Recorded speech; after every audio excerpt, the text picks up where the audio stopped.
qəbul eləmədi, belə oldu. Hani ədalət? Mən prezidentə şikayətçi olacağım. Hani ədalət? Hani ədalət?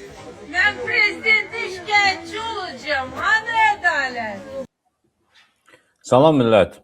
Bugün 2 iyul 2026-cı il tarixidir. Bakıda Xəzər rayon məhkəməsində TikTokda Arzum adıyla tanınan İlduza Hacıyevaya 5 il 2 ay həbs cəzası verilib.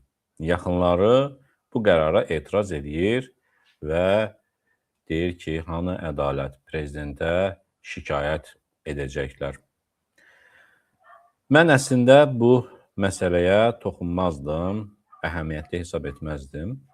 Lakin məhkəmədən sonra, məhkəmənin özündə, onun yaxınlarının ədalət axtarması və İlduza Hacıyevanın özünün prezidentə və vitse-prezidentə müraciət etməsini nəzərə alaraq bu hadisəni həm də ictimai-siyasi bir əlaqəsi olduğunu nəzərə alıb deyəcəklərim var. O, həbsindən əvvəl, yəni bu günləri məhkəmə zalında hökm çıxarılan zaman həbs olunub. 1 il müddətində həbs olunmamışdı. O, avtomobil qəzasını törətməkdə təqsirləndirilirdi və son aylarda sadəcə məhkəməyə gəlib gedirdi təqsirləndirilən şəxs qismində, amma həbs edilməmişdi. Bugün 5 il 2 ay məhkəmə onun həbsini qərar verdikdən sonra elə qoluna qandal vurdular məhkəmə zalında və göndərdilər həbsxanaya. O, həbsindən əvvəl, bir neçə gün əvvəl prezidentə və vitse-prezidentə müraciət etmişdi, yaltaqlanaraq müraciət etmişdi. Ona da biraz baxaq. Prezident İlham Əliyev, anaların anası Mehriban xanım Əliyeva. Anaların anası ha. İndi buna az sonra toxunarıq ki, Mehriban Əliyeva anaların anasıdırmı? Yoxsa analara zülm edən, övladlara, analara, valideynlərə uşaq pulu verməyən, hakimiyyətin başında dayanan ər-arvaddan biridirmi? Nə qədər insanın ölümünə səbəb olan şəxsdirmi? Danışığını bacarmayan, bilməyən, iki cümləni arxa-arxa qoşub bir neçə dəqiqəli çıxış etmə qabiliyyəti olmayan Mehriban Əliyeva niyə yaltaqlanaraq müraciət edirsən? Görürsünüz, ey millətim, yaltaqlıq fayda vermir. Elə yaltaqların başı əzilir. Bax, bu qadının başı əzildiyi kimi. Kimdir bu İlduza Hacıyeva? Almaniyada uzun illər yaşayıb, özü deyib 25 ildir ki, yaşayıb, sonra Almaniya vətəndaşı olub. Ondan sonra isə Almaniyada vətəndaşlığından güya çıxıb, mən həqiqətləri bilmirəm, Azərbaycan vətəndaşlığını qəbul eləyib və keçən ilin, 2025-ci ilin yayında Azərbaycana gəlib və hər dəfəsində gəlirdi istirahətəmi və yayda avtomobil qəzası törədib. Mən o avtomobil qəzasının videosunu da sizə göstərəcəm, bəlkə də görmüşsünüz.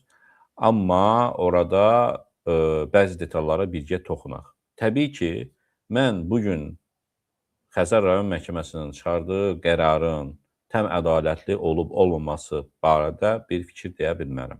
Çünki Azərbaycan məhkəmələri qanunsuz, ədalətsiz, sifarişlə, pulla hökmlər çıxardan hakimlərdir.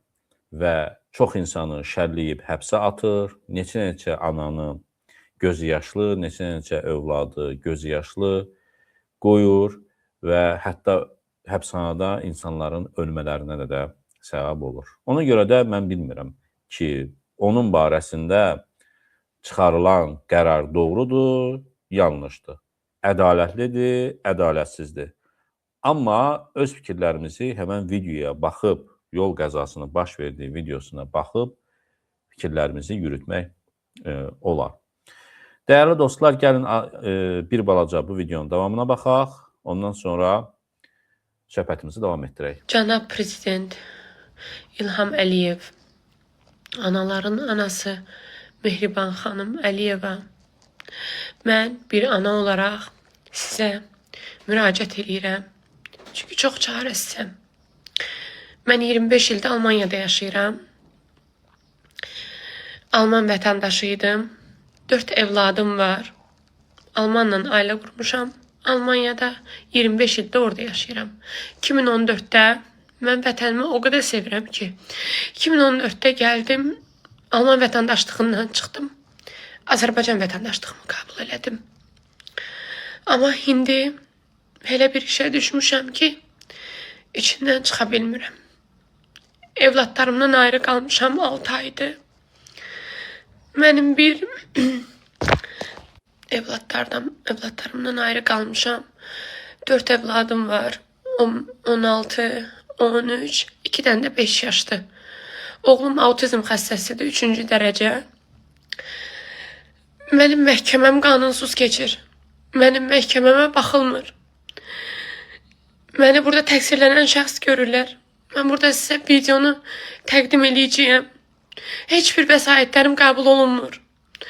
Özümü sübut edə bilmirəm.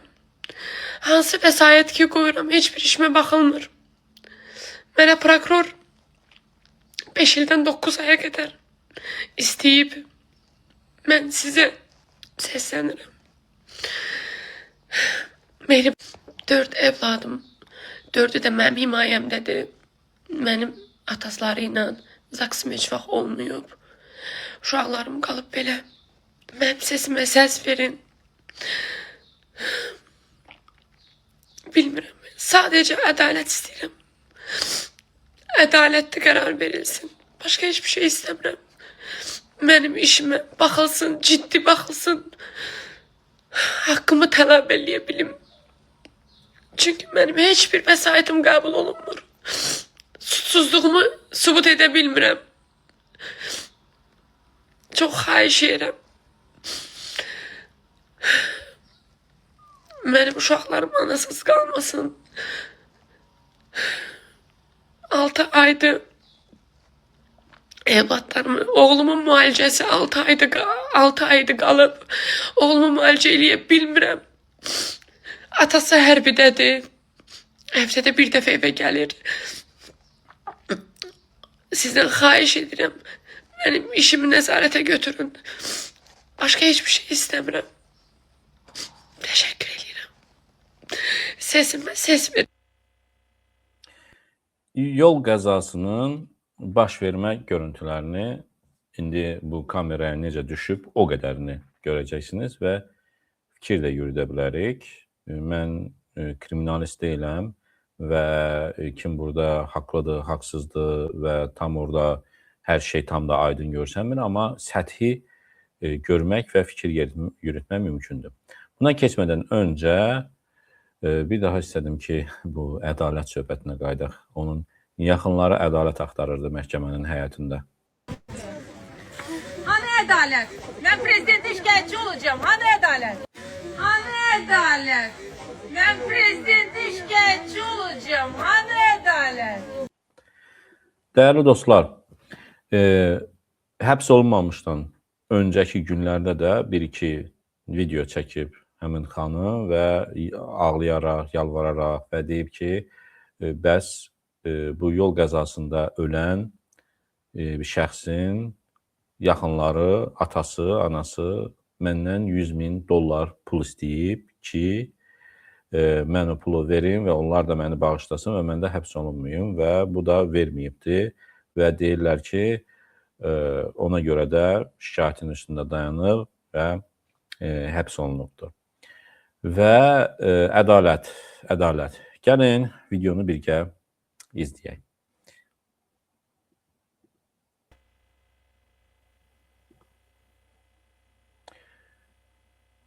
Deməli, bu Mərdəkan ərazisində olduğu bildirilir və bu yoldur, iki tərəfli yoldur, həm qarşıdan maşın gələ bilir, xətt yoxdur. Bax, bu ağ avtomobil təqsirləndirilən və bugün 5 il, 2 ay həbsə məhkum edilmiş Elduzə Hacıyevanın avtomobilidir.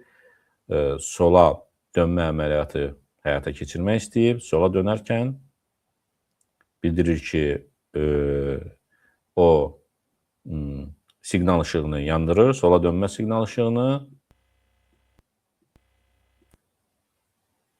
və arxadan sürətlə bax, bu avtomobil keçir. Bir daha başa qaydaq. Burada səhv etmirəmsə 60-lıq yol olub. Bax bu. Avtomobil sürtündüyü deyilir. Bilmirəm sürtünüb yoxsa yox. Sonra 100-150 metr gedib və orada bir beton dirəyə dəyib, dağılıb, sürücü kişi ölüb, yanındakı həyat yoldaşı isə ağır yaralanıb.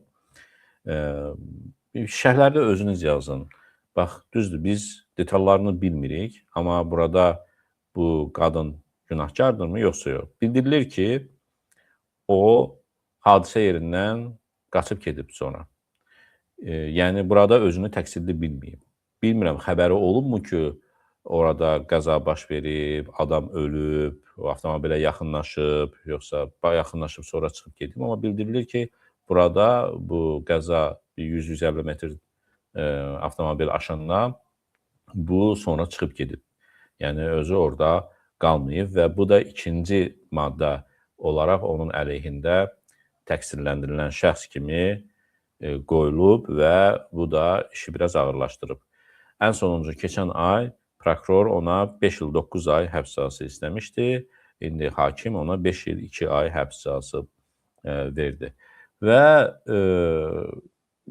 vəkili, bu qadının vəkili də sonra avtomobilə baxış keçirir öz qadının avtomobilinə və o sürtünməklə maşın, yəni İlduza Hacıyevanın maşını da çox uzaqlaşa, aşağı və yaxud da zərər görə bilərdi. Amma bildirir ki, onun avtomobilində heç bir zərər olmayıb. Belə olan halda necə ola bilir? İstəyirəm şərhlərdə siz yazasınız. Mən öz fikrimi burada bildirib və yanlışlığa yol vermək istəmirəm. Amma bu məhkəmənin qərarının da tam ədalətli olduğunu və ya olmadığını da iddia edə bilmərəm. Təbii ki, orada adam ölüb, bunun səbəbi ilə ölüb yoxsa yox, bilmirəm. Bəlkə də heç İlduza Hacıyeva dönmə əməliyyatını keçirməsəydi, elə yavaşca getsəydi və yaxud heç İlduza Hacıyevanın avtomobili orada olmamış olsaydı, o sürətlə, 60-lıq yolda 100-dən çox sürətlə getmiş olsaydı və orada o beton dirəyə yenə o da dəyə bilərdi və yaxud da başqa bir yerə də dəyə bilərdi. Ona görə də, baxın, burada çox yəni, nöqsanlar var. Təkcə nöqsan İlduza Hacıyevada və yaxud da avtomobili sürəndə deyil. Avtomobili sürən yüksək sürətlə idarə edib, bu ölümünün artıq %95%-ni riskini gətiribdir. Amma baxın, yollar, xət yoxdur, bu xətin özü yoxdur və Azərbaycanda yollar bərbad vəziyyətdədir, kələkötür olmasın, yox, yol işarələri və s. Bax, bunlar da ölümlərə səbəb olan bir neçə faizlik məsələlərdir. İstədim, bax, bunu da göstərəm və ən əsası bu videonu çəkməkdə məqsəd odur ki, yaltaqlanmayın. Baxın, yaltaqlansanız belə, siz həbs olunarsınız, başınız da əzilər, yaltaqlananların çoxunun başı əzilir. Ona görə də kişi kimi müraciət edin, mərd qadın kimi müraciət edin və başınıza da bir şey gəlir, o zaman siz deməyəcəksiniz ki, mən niyə yaltaqlandım, adımı da batırdım, özümü də biabır elədim. Bu qadından əslində TikTokda qarşıma videoları çıxmışdı, Almaniyada olduğu zamanda. Almaniyanın özünü pisləyirdi, Almanları pisləyirdi, hətta belə nifrət çıxışı eləyirdi Alman cəmiyyətinə, alçaldıcı çıxışlar da eləyirdi, görmüşdüm mən. Xoşuma gəlmirdi. Yəni, deyərlər, Almaniyadan xoşun gəlmir, Alman insanlarından xoşun gəlmir, çıx ged Azərbaycana. Amma indi Azərbaycanda bunun başına bunu gətirdilər. Mən açığı ilk baxışdan düşünmürəm ki, o yəni adamın ölümünə səbəb olub. Yenə də hər şeyin doğrusunu Allah bilir. Amma həbs olunmaya da bilərdi. Həbs olunmaya bilərdi. Görsənir ki, qarşı tərəf ayağını diriyib, yaxud da puldan da basıb və yaxud da burada başqa məsələlər də ola bilər. Bu məsələdə bəlkə də çoxunun diqqətindən qaçır, amma mən bu işi daha yaxından bildiyim üçün, söhbət bu hadisəni yaxından bildiyimdən getmir. Almaniya-Azərbaycan münasibətlərini nə vəziyyətdə olduğunu yaxından bildiyim üçün bu məsələni də qeyd etmək məcburiyyətindəyim. Bəlkə də burada bir siyasi qərar da var. Azərbaycan hakimiyyəti Almaniya, həmçinin Fransa, xüsusilə də Almaniya vətəndaşlarının Azərbaycanda, vətəndaş olmasının Almaniyada oturma, yaşama hüququ olan şəxsləri qarşı təzyiq göstərir. Almaniya burada olan bizə, siyasi mühacirlərə, blogerlərə sığınacaq verib və bizi Azərbaycana deportasiya etmədiyi üçün, ekstradisiya etmədiyi üçün Azərbaycan hökumətinin ciddi təkidləri, çağırışları, xahişləri, minnətləri, pul buraxmalarına baxmayaraq Almaniya bizi Azərbaycana təhvil vermədiyi üçün Azərbaycan hakimiyyəti Almaniya vətəndaşlarına, Almaniyaya bağlı olan şəxslərə Azərbaycanda həbs və yaxud da təzyiq göstərə bilir.